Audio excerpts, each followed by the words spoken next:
This is the protest show. Today, more than ever, it's Inauguration Day.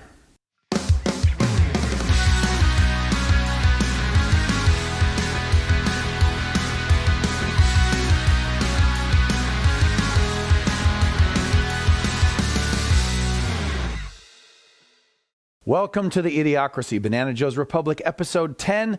I'm your host and mourner of this inauguration, Thor Ramsey, fighting the rising tide of wokeness one joke at a time. Even though President Trump is leaving office today and that other guy is going to be eating his Jell-O in the Oval Office, the one thing we can be thankful for is this. Hillary was never president. Wow, that was close. For Biden's inauguration, they've called in the National Guard. That way he'll have a crowd. During his inauguration, Biden has to be asking himself, will I ever be the man that Kamala is? Walter Mondale was at the inauguration, and in light of Joe Biden's stunning victory over President Trump, was quoted as saying, "Are you kidding me? This guy doesn't have dementia. He's actually that stupid." Students on campuses all over the country have been chanting, "Give me liberty," or "Give me death," or "Give me free college," or "free housing," or "free medical care." Just give me free stuff, Joe. Half of the voters under age 35 believe it is likely we are on the edge of extinction in the next 10 to 15 years.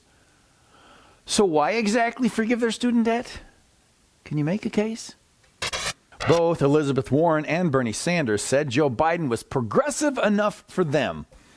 And as the Biden cabinet came together, there was no sign of Warren or Bernie. Biden really has shown how progressive he is. He's progressed right past them.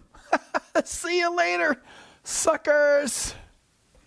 In other news, because of the results of this last presidential election, April Fool's Day has been canceled this year.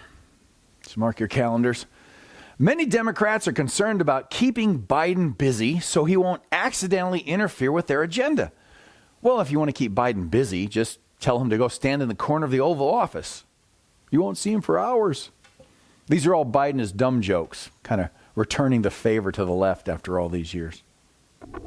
One thing we can say in hindsight about the Democratic Party, McCarthyism didn't go far enough.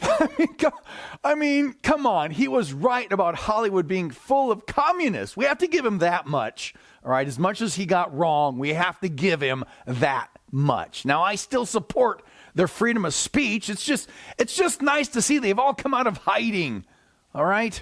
And I'm not for McCarthyism. Don't make that about that joke. That's why it's a joke, folks. Can we? Oh, brother. Anyway. Oh, go back to college. No, on second thought, don't. Don't. The one thing I really hope for the next 4 years, hey, Supreme Court, don't die. Don't any of you die. Please live through the next 4 years. Because baby killers are really happy that Biden is president. The president of planned baby killers said, we have a ton of work to do to undo the harm over the last 4 years. I think she must define harm differently than the vast majority of us who define it as something bad, like killing babies. Okay, they all can't be funny.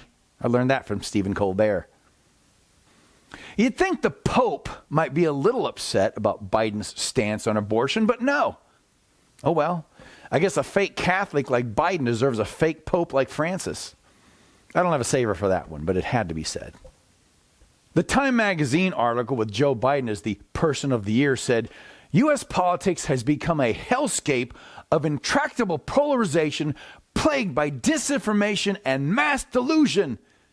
Exactly. Will you guys stop with that?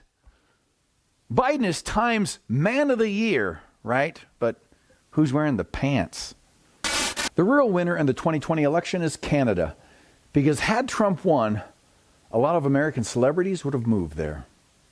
Doing a weekly program based on politics and the news, well, it's hard to keep up. But here are a few things I wasn't able to cover the past few weeks. Maybe you heard this. A family was kicked off a United Airlines flight because their 2-year-old would not put on a mask. Finally, someone's standing up to these 2-year-olds. Hey, United, can you come to my house? There are some clothes on the floor. What's crazy is the poor kid was just waiting for the mask to drop down from the ceiling. When United discovered the little tyke was a big fan of Star Wars, they reached out to one of the original cast members who has a special message for the little guy. Get off my plane. I'm Thor Ramsey. I hope you're less woke, America.